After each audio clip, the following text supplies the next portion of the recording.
ગઈ તારીખ 5/1/25ના રોજ કાલાવાડ ગ્રામ્ય વિસ્તારના ધનધોરાજી ગામની સીમમાંથી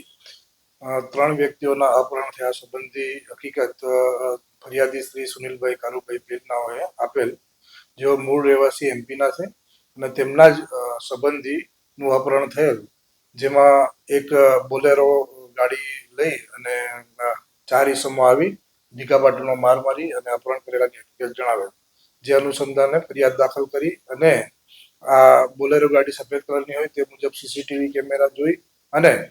તે ઉપરાંત કયા રસ્તે નીકળ્યા છે તે અનુસંધાને તે રસ્તા એમપી જવાના રસ્તા ઉપર કાલાવાડથી રાજકોટથી તારાપુર ચોકડી થઈ અને બરોડા ગ્રામ્ય થઈ અને એમપી જવાના રસ્તા ઉપર તમામ પોલીસ સ્ટેશનો જાણ કરેલ. જે અન્વયે તે જ તારીખે જલોદ વડોદરા ગ્રામ્યના જલોદ પોલીસ સ્ટેશન વિસ્તારમાં નાકાબંધી દ્વારા આ જે બોલેરો ગાડી અને ભોગ બનનાર તેમજ વ્યક્તિઓને ત્યાં ડિટેન કરવામાં આવે. ત્યારબાદ કાલાવાડ ગ્રામ્ય પોલીસ દ્વારા ત્યાં જઈ અને તેમનો કબજો મેળવી અને ધોરણસરની કાર્યવાહી કરી અટક કરવાની કાર્યવાહી કરવામાં આવી છે. આ બનાવ અનુસંધાને મૂળ કારણ એવું જાણવા મળેલ છે કે ફરિયાદીના શાળા દિનેશભાઈ દ્વારા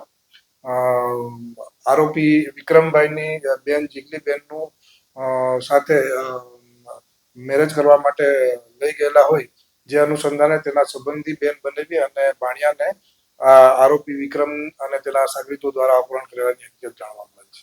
સાંજ સમાચાર ફેસબુક પેજને લાઇક કરો, વિડીયો શેર કરો અને વધુ વિગતવાર સમાચાર માટે sanssamachar.net વિઝિટ કરો.